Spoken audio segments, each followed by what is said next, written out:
Hello students, previous video lecture में हमने motion under gravity के लिए जो इक्वेशंस ऑफ मोशंस हैं उनको अपन ने डिफरेंट केसेस के लिए कन्वर्ट किया। अब इन पर बेस्ड अपन कुछ क्वेश्चन डिस्कशन करेंगे। पहला क्वेश्चन है, ध्यान देना बच्चों, पहला क्वेश्चन क्या है। ये मेरे पास एक टावर है जिसकी हाइट जो है वो 40 मीटर है।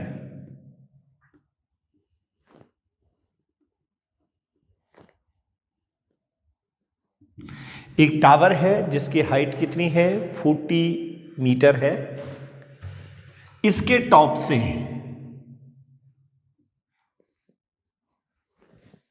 एक बॉल को थ्रो किया जाता है 10 मीटर पर सेकेंड वेलोसिटी से अपवर्ड थ्रो किया जाता है।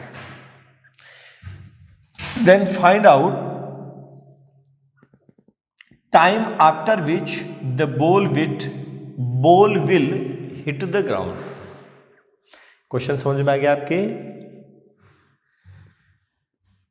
एक 40 मीटर हाइट की अपने पास टावर है। इसके टॉप से एक बॉल को 10 मीटर पर सेकेंड वेलोसिटी से अपवर्ड थ्रो किया जाता है। तो ये बॉल ग्राउंड पर जब हिट करेगी तो टोटल कितने टाइम के बाद ये बॉल ग्राउंड से हिट करेगी, यानी आपको टाइम फाइंड आउट करना है जब ये बॉल जमीन से टकराएगी, ग्राउंड से टकराएगी। क्लियर। अब बच्चों आपको पता है कि ये कौन सा केस बन रहा है, फोर्थ केस बन रहा है। और आपको पता है कि इसके लिए क्या इक्वेशन बनेगी, H equal to minus ut plus half GT square. बताया हुआ आपको H इक्वल टू क्या बनेगी, minus ut plus half GT square. अब बच्चों H की वैल्यू आपको 40 लेनी है, क्योंकि आपको पता है कि अपन को डिस्प्लेसमेंट लेना होता है। तो जब ये बॉल यहां से जाएगी और वापस यहां तक रिटर्न होके आएगी, तब तक इसका डिस्प्लेसमेंट 0 है। इसका डिस्प्लेसमेंट तो केवल किसके इक्वल होगा, 40 मीटर के इक्वल होगा। U की जगह अपन लेंगे बच्चों 10, -10 हो गया into t plus half g की जगह 10 लेते हैं इंटू टी स्क्वायर, और इक्वेशन कन्वर्ट हो गई आपके पास 40 equal to -10t plus 5t square. 5 से भी डिवाइड कर दो तो ये बनेगा 8 equal to -2t plus T square, और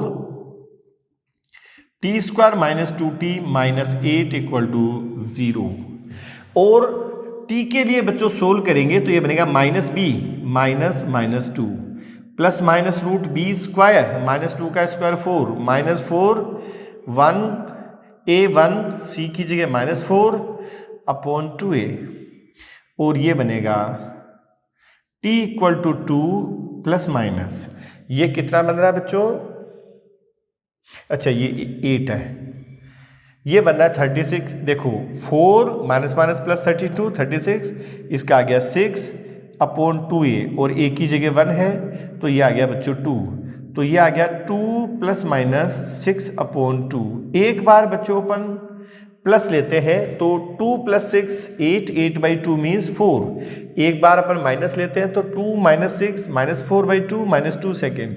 तो आपको पता है बच्चों निगेटिव टाइम तो पॉसिबल है नहीं है, इसलिए t इक्वल टू क्या हो जाएगा आपके पास 4 सेकेंड। मीन्स ये जो बॉल ग्राउंड को हिट करेगी वो कितने टाइम के बाद हिट करेगी, 4 सेकेंड के बाद ये बॉल जो है वो ग्राउंड को हिट करेगी। क्लियर बच्चों। अब देखो सेम पैरेलल क्वेश्चन क्या बनता है, जैसे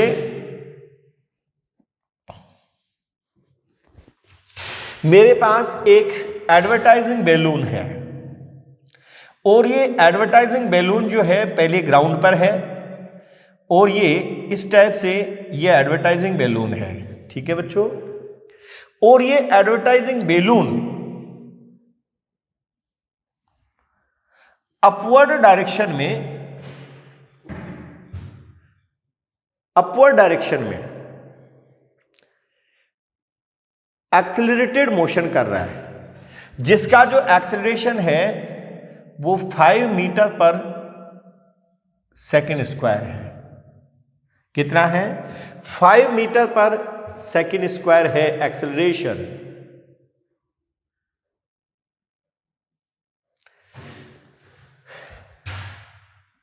after 5 second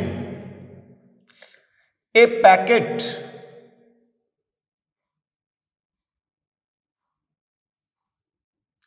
is dropped from the balloon.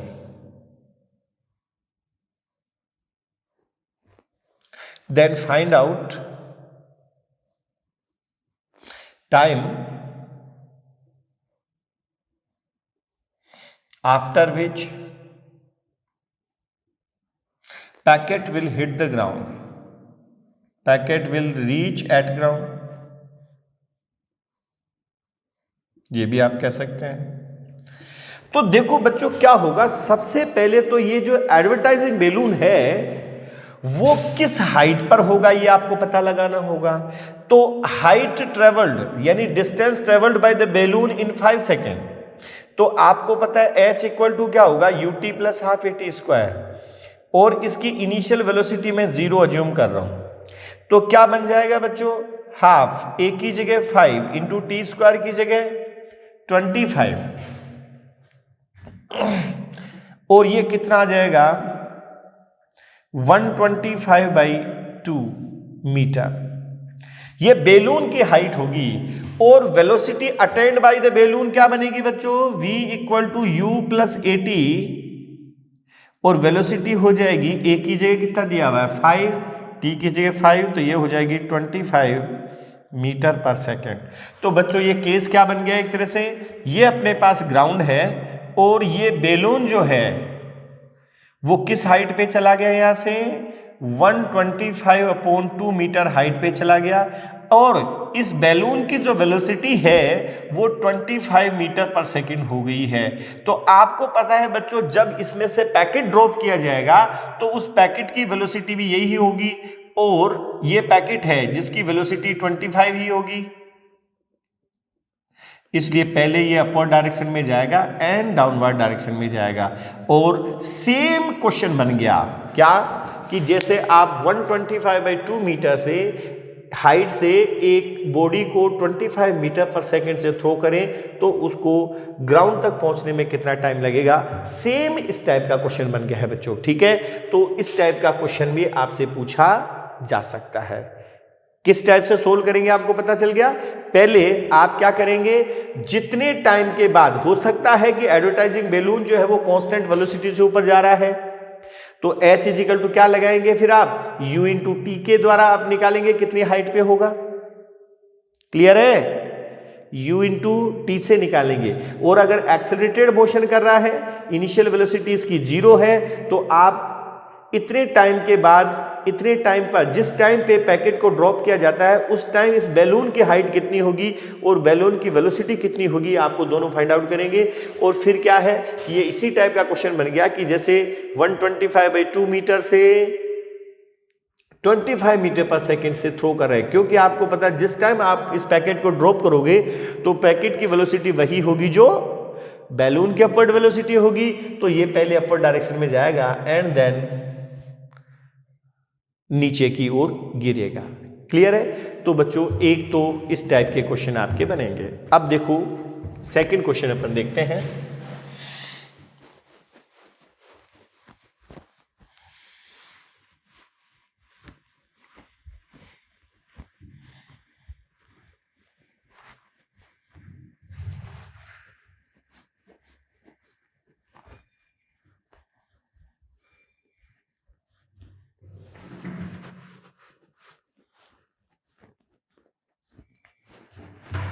Next देखो बच्चों,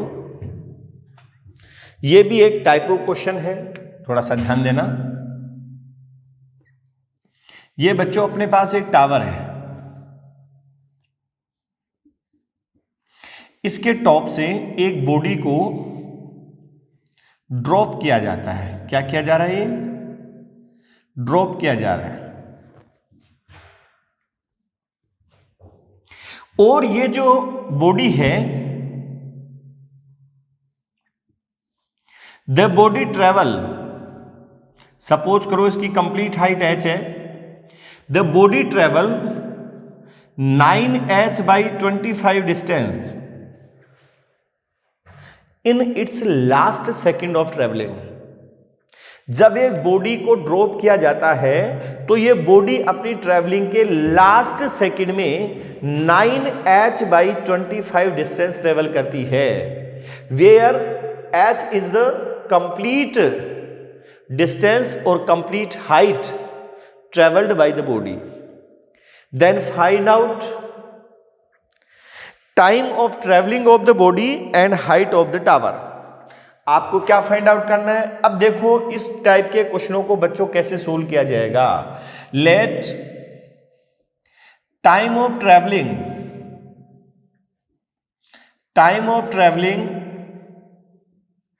is n second. Time of travelling कितना है बच्चों? n सेकेंड है। तो जब इसको ड्रॉप किया जाएगा तो h की जो वैल्यू है, यानी distance travelled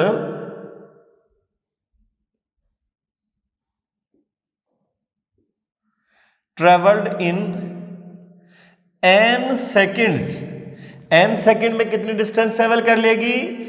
h equal to लगेगा half g into n square. कैसे? s equal to u t plus half at square. u की वैल्यू 0 है और t की जगह पर ने n ले रखा है। तो बच्चों n-1 सेकेंड में कितनी डिस्टेंस ट्रेवल करेगा ये? h माइनस 9h/25 और ये बनेगा 16h/25। तो डिस्टेंस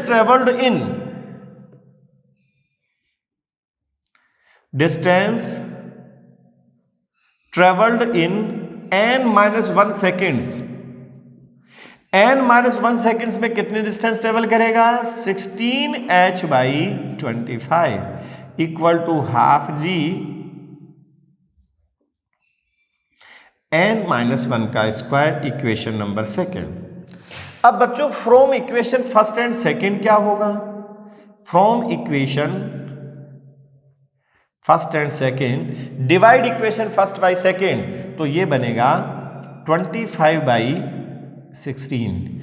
25/16 इक्वल टू क्या बनेगा? g से g कैंसिल और ये बनेगा n स्क्वायर अपॉन n-1 का whole square equal to 5/4 equal to बनेगा n अपॉन n-1 और 4n-4 equal to 5n-5 equal to 4n और n equal to 5। Means time of travelling जो है, टोटल टाइम ऑफ ट्रैवलिंग जो होगा 5 second होगा। n की वैल्यू इस इक्वेशन में रख देंगे तो अपने पास हाइट ऑफ द टावर आ जाएगी और ये बनेगी हाफ g की जगह 10 इंटू 25 आ जाएगा और ये कट के 5 और ये आ जाएगा 125 मीटर। लेकिन बच्चों ध्यान देना, अगर आपके पास इस हाइट की वैल्यू बिल्कुल वैल्यू जो आपको क्लोज वैल्यू दी जाती है, तो इस केस में अपने g की वैल्यू 10 मान ली है। अगर g की वैल्यू मैं 9.8 लेता हूं तो ये हाइट आएगी 122.5 मीटर। और अगर ऑप्शन में 122.5 metre and 125 metre both present हो तो करेक्ट आंसर कौन सा होगा? 122.5। जब तक आपको g की वैल्यू नहीं देता है तो आपको g की वैल्यू 9.8 लेनी है। क्लियर है?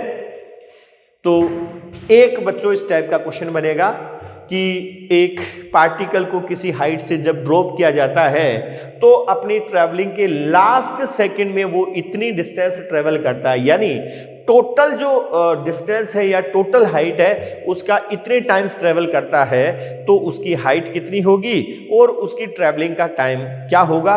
तो इस टाइप के क्वेश्चनों को कैसे हैंडल करेंगे आपको पता चल गया? ठीक है, नेक्स्ट क्वेश्चन देखो बच्चों, और ये भी बिल्कुल स्टैंडर्ड क्वेश्चन है बच्चों, आपको इसका रिजल्ट भी ध्यान होना चाहिए। क्या है? अपने पास h हाइट की एक टावर है, ये टावर है अपने पास जिसकी हाइट कितनी है? h है। क्या क्वेश्चन है देखो ध्यान दें, मेरे पास एक पार्टिकल है और या फिर बॉल है। जब इस बॉल को u वेलोसिटी से डाउनवर्ड थ्रो किया जाता है तो इसको ग्राउंड तक पहुंचने में t1 टाइम लगता है। क्वेश्चन क्या समझ लेना बच्चों ढंग से। मेरे पास एक बॉल है, जब इसको u वेलोसिटी से डाउनवर्ड थ्रो किया जाता है तो इसको ग्राउंड तक पहुंचने में कितना टाइम लगता है, t1।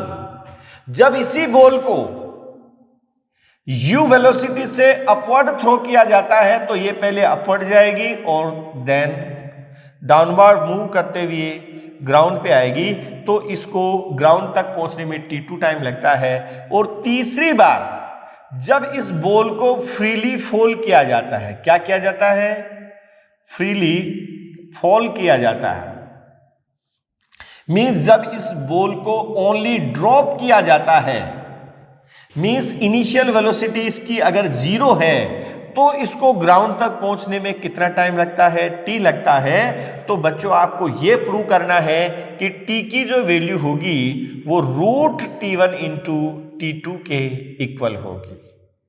यह रिजल्ट आपको बिल्कुल मेमोराइज करना है, याद करना है, और ये कैसे आया ये भी अपन देखते हैं।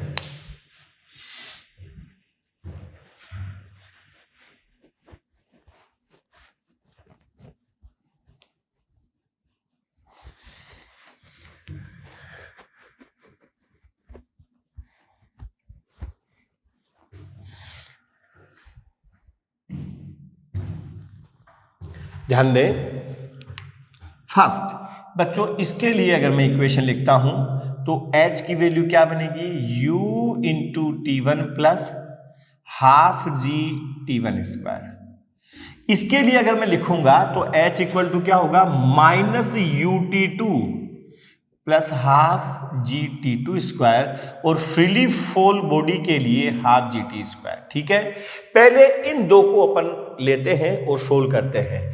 इन दोनों को लेकर जब मैं सोल्व करूंगा, इसको इधर ले आता हूं, तो देखो एक बार इन दोनों को लिख ही लो। चलो ut1 plus half ji t1 square equal to minus ut2 plus half G t2 square. इन दोनों को इक्वल करता हूं मैं पहले एक बार, ठीक है, और इसको सोल्व करता हूं। तो बच्चों इसको पहले इधर लेके जाऊं तो क्या बनेगा, u और ये बनेगा t1 प्लस t2, ठीक है, equal to half G t2 square minus t1 square. u t1 plus t2 equal to half G t2 square minus t1 square, और u t1 plus t2 equal to half G, इसके factor करेंगे t2 minus t1 into t2 plus t1, t2 plus t1 से t2 plus t1 cancel, और u equal to बनेगा g/2 t2 minus t1। अब बच्चों अपन इसको चाहे इसके इक्वल कर लेते हैं या इसके इक्वल कर लेते हैं, कोई फर्क नहीं पड़ेगा, क्योंकि अपन को रिलेशन तो t में चाहिए। इसलिए क्या कहूंगा, half g t square will be equal to u t1 plus half ji t1 square. अब u की वैल्यू यहां से पुट कर दो तो क्या बनेगा आपके पास, half g t square equal to g/2 into t2 minus t1 into t1 plus half ji t1 square. g/2 common लेके कैंसिल करेंगे और t स्क्वायर की वैल्यू बनेगी t2 into t1 minus t1 square plus t1 square, ये और ये cancel, और t की वैल्यू हो जाएगी √t1 इंटू t2। t की वैल्यू कितनी हो जाएगी बच्चों, √t1 इंटू t2। इस टाइप से आप क्या करेंगे, ये अपने पास रिलेशन आ गया। देखो ध्यान रखना क्या क्वेश्चन था अपना, एक बार मैं फिर कह रहा हूं, एक एज हाइट की टावर है, इसके टॉप से जब मैं एक बॉडी को वर्टिकली डाउनवर्ड u वेलोसिटी से थ्रो करता हूं तो इसको ग्राउंड तक पहुंचने में t1 टाइम लगता है। जब इस बॉल को u वेलोसिटी से अपवर्ड थ्रो करता हूं तो इसको ग्राउंड तक पहुंचने में क्या लगता है, t2 टाइम लगता है। और जब इस बॉल को ड्रॉप किया जाता है तो इसको ग्राउंड तक पहुंचने में t टाइम लगता है। तो t1 और t2 में क्या रिलेशन होगा, t will be equal to root t1 into t2 means t will be equal to geometric mean of t1 and t2। Clear है? तो ये भी बच्चों एक बहुत ही स्टैंडर्ड क्वेश्चन था। फिर अपन आगे देखते हैं।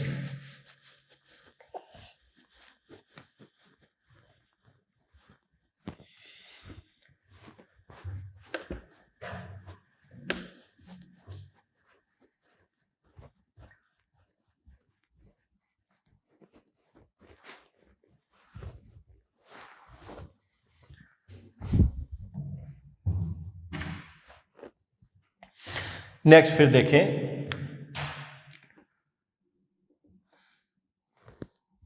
ये बच्चों अपने पास h हाइट की एक टावर है। ध्यान दें, अपने पास एक h हाइट की टावर है। एक बॉल को जब u वेलोसिटी से डाउनवर्ड थ्रो किया जाता है तो ये ग्राउंड पर v1 वेलोसिटी से हिट करती है। किस वेलोसिटी से? v1 वेलोसिटी से हिट करती है। जब इस बॉल को u वेलोसिटी से वर्टिकली अपवर्ड थ्रो किया जाता है तो ये ग्राउंड को v2 वेलोसिटी से हिट करती है। और जब इस बॉल को उसी हाइट से u वेलोसिटी से हॉरिजॉन्टली थ्रो किया जाता है तो आपको पता है कि ये पैराबोलिक पाथ में मूव करते हुए सपोज करो कि ये v3 वेलोसिटी से हिट करती है ग्राउंड को।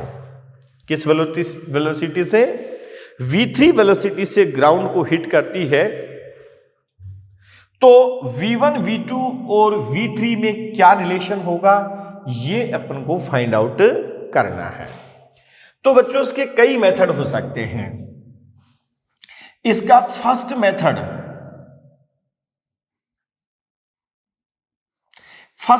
तो अपन को यही है कि इक्वेशंस ऑफ मोशन को यूज करते हुए अपन क्या करें, इसका आंसर निकालते हैं। ठीक है, तो बच्चों फर्स्ट इक्वेशन में अगर इक्वेशन ऑफ मोशन लगाता हूं मैं तो आपको पता है कि माइनस v1 का whole square equal to minus u का होल स्क्वायर प्लस 2 a की जगह माइनस जी और h की जगह s की जगह माइनस h।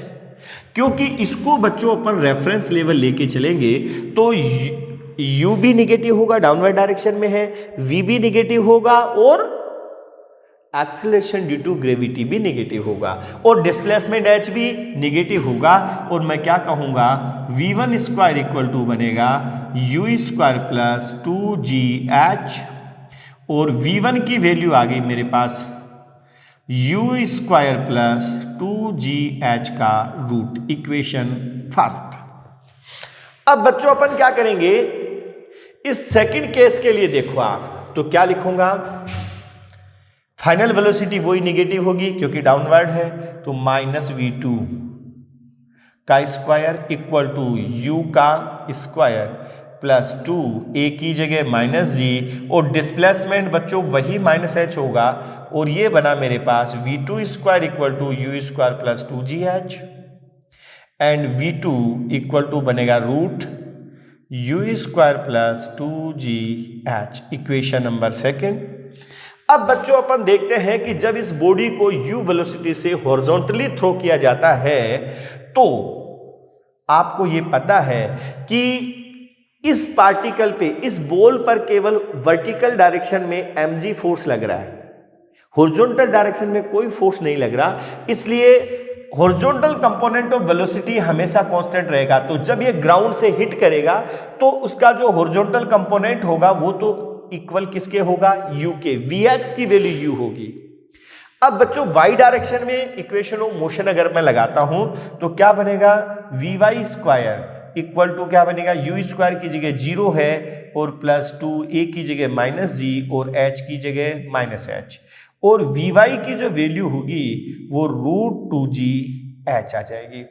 अब आपको पता है बच्चों v3 वेलोसिटी से जब स्ट्राइक करता है तो रिजल्टेंट वेलोसिटी v3 कैसे निकालेंगे, vx square plus vy square का रूट। अगर आपको हॉरिजॉन्टल और वर्टिकल कंपोनेंट पता होते हैं तो क्या निकालेंगे आप, vx square plus vy square का रूट, और ये बच्चों अगेन क्या आ गया, u स्क्वायर प्लस 2gh का रूट। और इससे ये पता चला कि v1 will be equal to v2 equal to v3।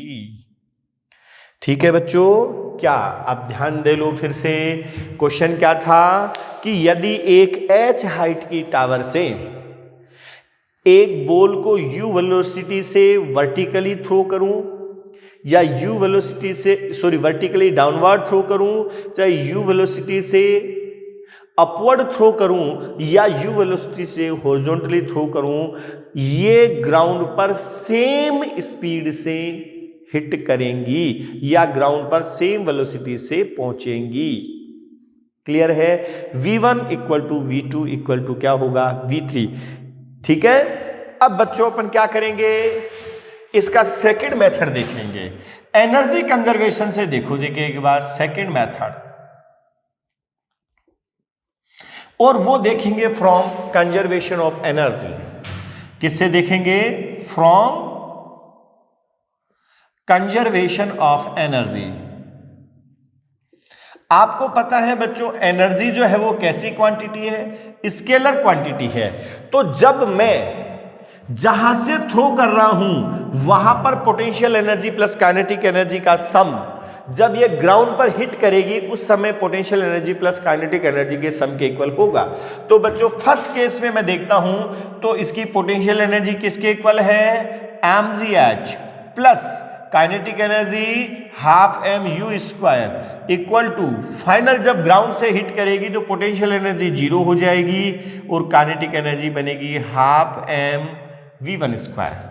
इस केस में अपने यही एज्यूम किया है, और आपको पता है यहां पे डायरेक्शन का कोई मीनिंग नहीं है, बिकॉज यहां पे एनर्जी कंजर्वेशन ले रहे हैं और एनर्जी क्या है, एक स्केलर क्वांटिटी है। इसलिए बच्चों देखो m तो कॉमन आके कैंसिल हो जाएगा। ठीक है, यहां पे मैं एलसीएम लेता हूं तो 2gh plus u²/2 equal to बनेगा v1²/2, ये कैंसिल हो गया और v1 की वैल्यू क्या बनेगी, u² प्लस 2gh का रूट। ये हुआ फर्स्ट केस में। ठीक है, ये तो हुआ फर्स्ट केस। सेकंड केस देखो,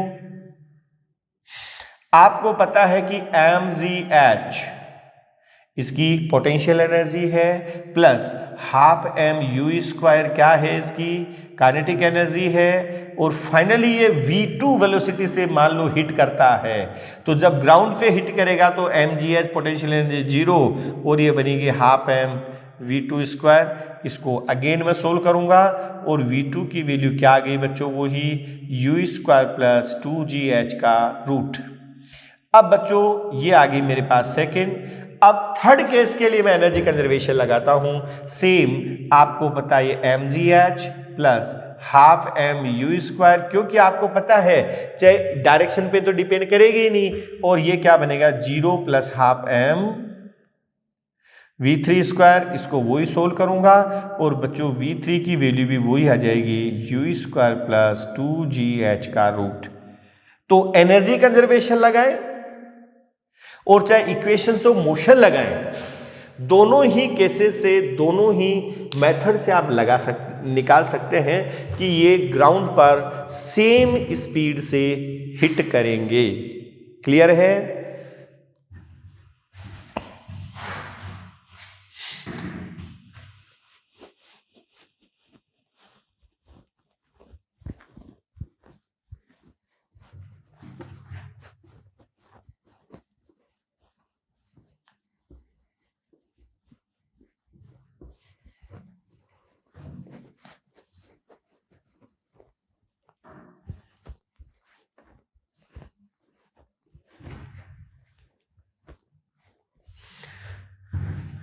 अब बच्चों नेक्स्ट क्वेश्चन क्या है अपना, थोड़ा ध्यान देना।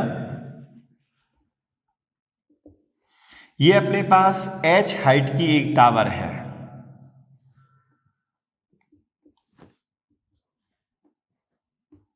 ठीक है। इसके टॉप से जब एक बॉल को ड्रॉप किया जाता है, ये क्या किया जा रहा है, इसको ड्रॉप किया जा रहा है, तो इसको ग्राउंड तक पहुंचने में t1 टाइम लगता है। और जब इस बॉल को u वेलोसिटी से हॉरिजॉन्टली थ्रो किया जाता है, तो इसको ग्राउंड तक पहुंचने में ये कैसे पहुंचेगी, इस टाइप से पैराबोलिक पाथ पे मूव करते हुए पहुंचेगी, तो इसको ग्राउंड तक पहुंचने में t2 टाइम लगता है। तो t1 और t2 में क्या रिलेशन होगा, ये बच्चों आपको फाइंड आउट करना है। क्वेश्चन समझ में आ गया।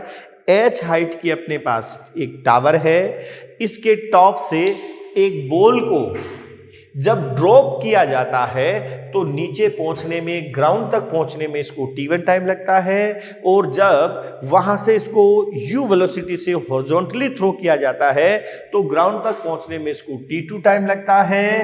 तो t1 और t2 में क्या रिलेशन होगा, ये आपको फाइंड आउट करना है। तो बच्चों फर्स्ट केस में अगर अपन लगाते हैं तो इक्वेशन ऑफ मोशन लगाओ, तो ये अपने पास रेफरेंस लेवल बनेगा,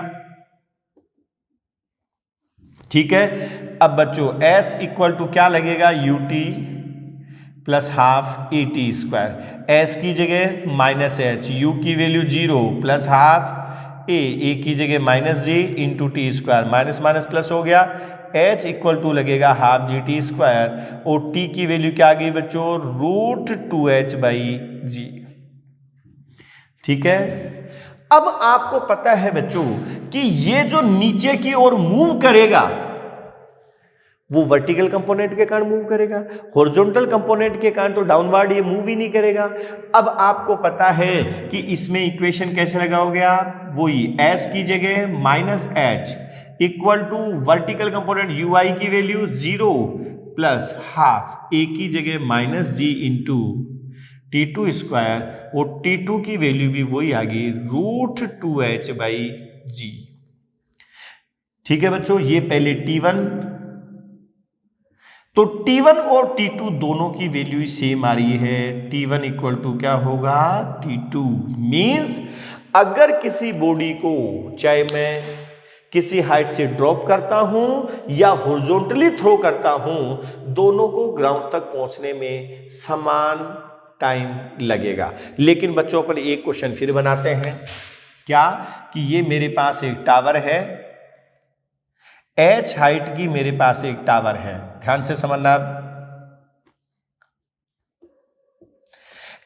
एक बॉल को मैं जब u वेलोसिटी देकर नीचे की ओर थ्रो करता हूं, दूसरे केस में मैं क्या करता हूं, u वेलोसिटी अपवर्ड देकर मैं इसको थ्रो करता हूं, और तीसरे केस में मैं क्या करता हूं, इसको नीचे ड्रॉप करता हूं, ठीक है। इसको ग्राउंड तक पहुंचने में t1 टाइम लगेगा, इसको ग्राउंड तक पहुंचने में t2 टाइम लगता है, और इसको ग्राउंड तक पहुंचने में t3 टाइम लगता है। अब आपको पता है बच्चों कि तो इसको t3 टाइम लगता है, तो t1, t2 और t3 में क्या रिलेशन होगा, जब इसको ड्रॉप किया जाएगा, ध्यान दें, जब इसको ड्रॉप किया जाएगा तो √2h बाई जी टाइम लगेगा, ठीक है। लेकिन जब आपको पता है कि मैं u वेलोसिटी से थ्रो कर रहा हूं तो इसको टाइम और भी कम लगेगा, तो सबसे कम टाइम लगेगा इसमें, उसके बाद लगेगा इसमें, और इसमें सबसे ज्यादा टाइम लगेगा। तो श्योर है कि t1 will be less than t3 and less than क्या होगा, t2। तो t1, t2 और t3 में क्या रिलेशन होगा, t1 will be less than t3 and t3 will be less than t2। Clear है। अब बच्चों नेक्स्ट देखते हैं अपन, देखो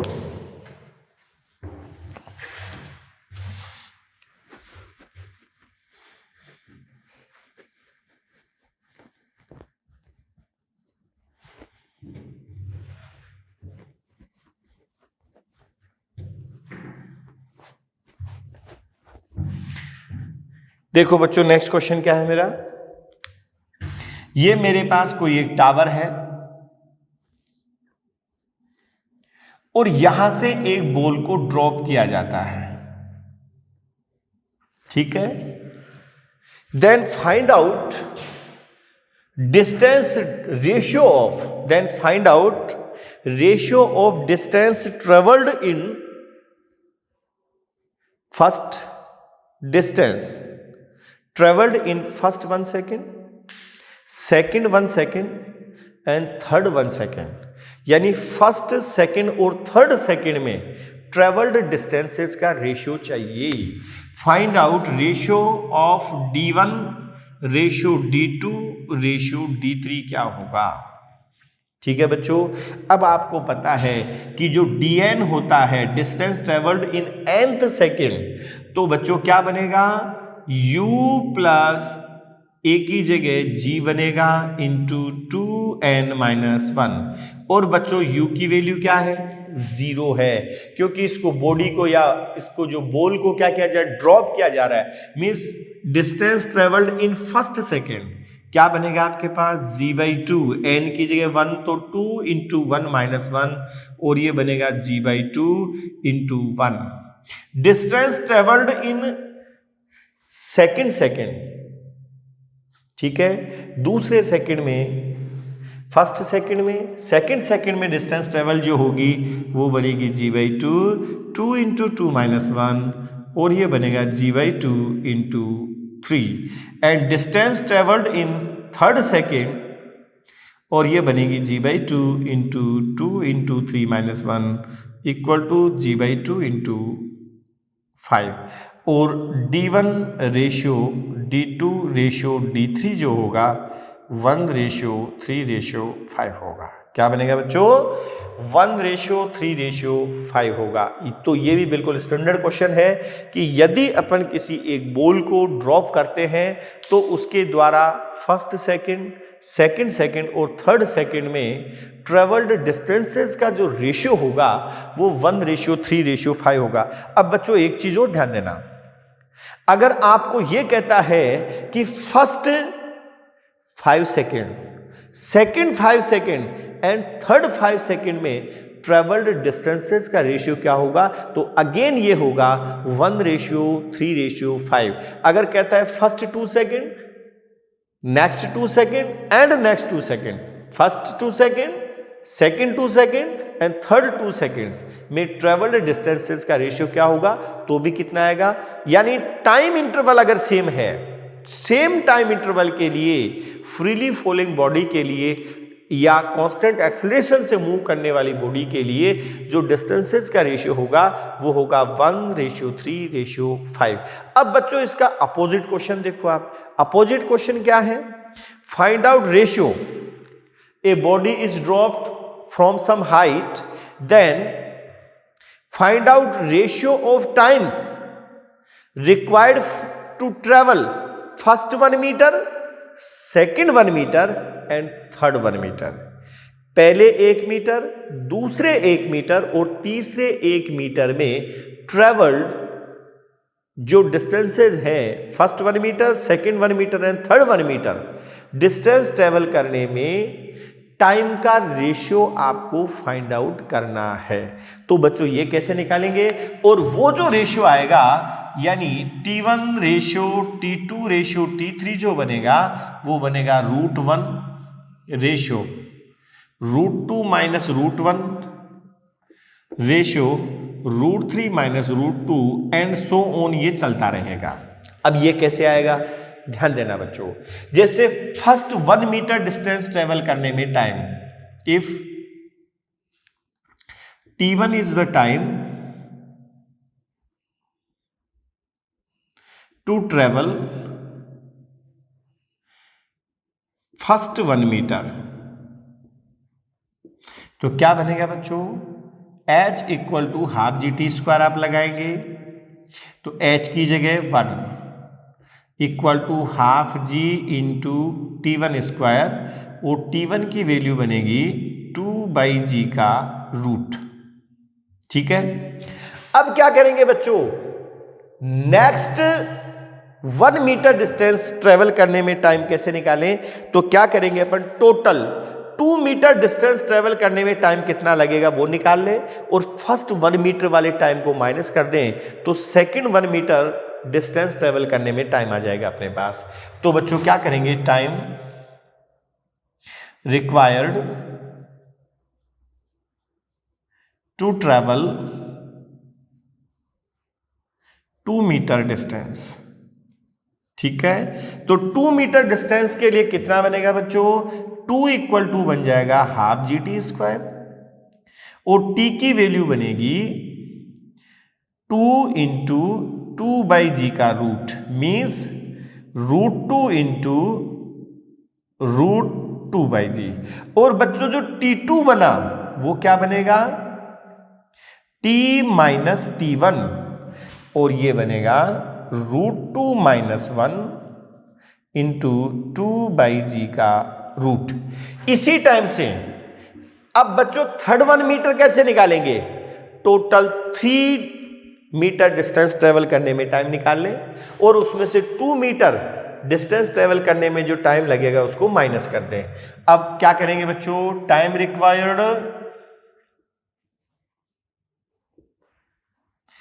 required to travel 3 metre distance, total 3 metre distance के लिए क्या होगा, 3 इक्वल टू बनेगा हाफ जी टी स्क्वायर और t इक्वल टू बनेगा √3 इंटू 2 बाई जी का रूट।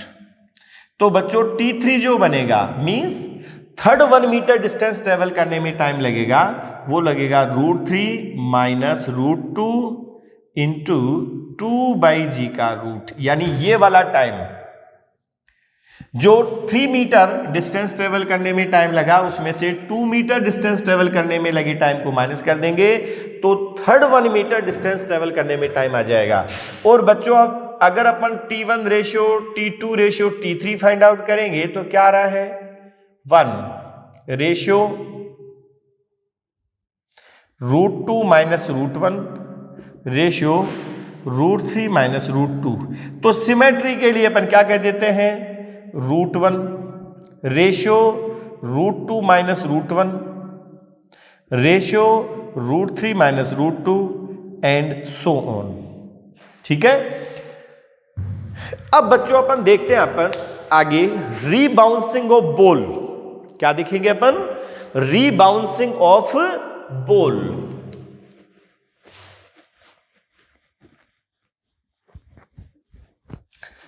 इसमें लास्ट टाइप का जो क्वेश्चन बन रहा है वो है रीबाउंसिंग ऑफ बॉल।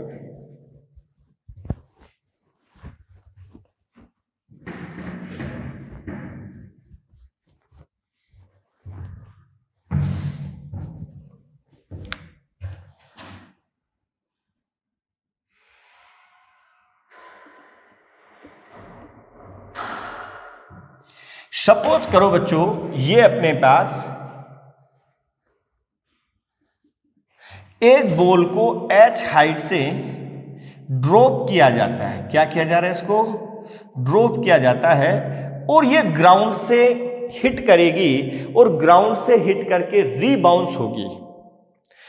अब इसके दो केसेस बनते हैं बच्चों, if collision from the floor is perfectly elastic, जब परफेक्टली इलास्टिक कोलिजन होगी तो बच्चों आपको पता है कि एनर्जी लॉस नहीं होगा, तो जिस स्पीड से ये हिट करेगी उसी स्पीड से क्या होगी, रीबाउंस करेगी, केवल वेलोसिटी की डायरेक्शन क्या हो जाएगी, अपोजिट हो जाएगी। अब आपको पता है कि वेलोसिटी वर्सेस टाइम कर्व कैसा होगा, पहले तो ये देखें v वर्सेस t। जब इसको ड्रॉप किया जा रहा है तो बच्चों आपको पता है कि v की जगह -v लिखेंगे, u की जगह 0 और -gt और v equal to gt curve means straight line curve आएगा और वेलोसिटी का कर्व इस टाइप का कर्व आएगा। अब अगर बच्चों ये आपको पता जब ये ग्राउंड पर हिट करेगी तो इसकी वेलोसिटी मैक्सिमम होगी, ठीक है, और जिस वेलोसिटी से ये हिट करेगी उसी वेलोसिटी से क्या होगी, अपवर्ड डायरेक्शन में मूव करेगी। इसका मतलब डायरेक्शन चेंज हो जाएगी लेकिन वेलोसिटी का मैग्नीट्यूड वही होगा। तो इसकी जस्ट इमेज लेंगे अपन एक तरह से, जितनी वेलोसिटी से ये यहां पर है उतना ही आप डाउनवर्ड डायरेक्शन में लेंगे, और इसका स्लोप किसके इक्वल होगा, जी के, इसलिए इसके पैरेलल लाइन बनेगी और इस टाइप से ये वेलोसिटी टाइम करवा जाएगा, और अगेन उसी हाइट तक वही वेलोसिटी ये अटेंड करेगी। फिर अपन क्या करेंगे, इस टाइप का ये कर्व चलता रहेगा। ठीक है, अब बच्चों अगर ये वेलोसिटी, ध्यान दें, अगर ये परफेक्टली इलास्टिक कोलिजन नहीं है तो जिस स्पीड से ये कोलाइड करेगी, टक्कर करेगी, उसमें कुछ एनर्जी लॉस होगा, इसलिए उसकी स्पीड डिक्रीज हो जाएगी और कम वेलोसिटी से ये अपवर्ड मूव करेगी। तो उस केस में इनइलास्टिक कोलिजन है तो फिर ये ऐसा आएगा, बट ये इस वेलोसिटी से ऊपर की ओर मूव नहीं करेगी और ये वेलोसिटी इस टाइप से डिक्रीज होती चली जाएगी और फाइनली क्या हो जाएगी, जीरो हो जाएगी। तो ये वेलोसिटी टाइम कर्व है किसके लिए, इनइलास्टिक कोलिजन के लिए। और बच्चों अगर स्पीड के लिए कर्व पहुंचेगा, ये किसके लिए है, स्पीड वर्सेस टाइम अगर कर्व पूछता है तो ये इस टाइप से कर्व आएगा, परफेक्टली इलास्टिक कोलिजन के लिए सेम हाइट पे, और इसके लिए अगर देखता है पहले हाइट ज्यादा होगी और फिर हाइट क्या होती जाएगी, डिक्रीज होती चली जाएगी। ये है अपने रीबाउंसिंग ऑफ बॉल।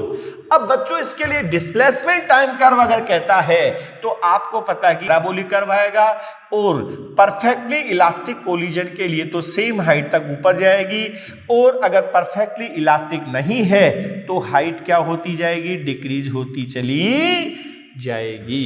तो इस टाइप से रीबाउंसिंग ऑफ बॉल के लिए क्या बनेगा, वेलोसिटी टाइम कर्व कैसा बनेगा, स्पीड टाइम कर्व कैसा बनेगा और डिस्प्लेसमेंट टाइम कर्व कैसा बनेगा। तो बच्चों ये आपके motion of body under gravity का अपन ने स्टडी किया, और इस पर किस किस टाइप के क्वेश्चन बनेंगे लगभग अपन कंप्लीट टाइप के क्वेश्चन डिस्कशन कर चुके हैं। अब नेक्स्ट वीडियो लेक्चर में अपन पढ़ेंगे रिलेटिव वेलोसिटी।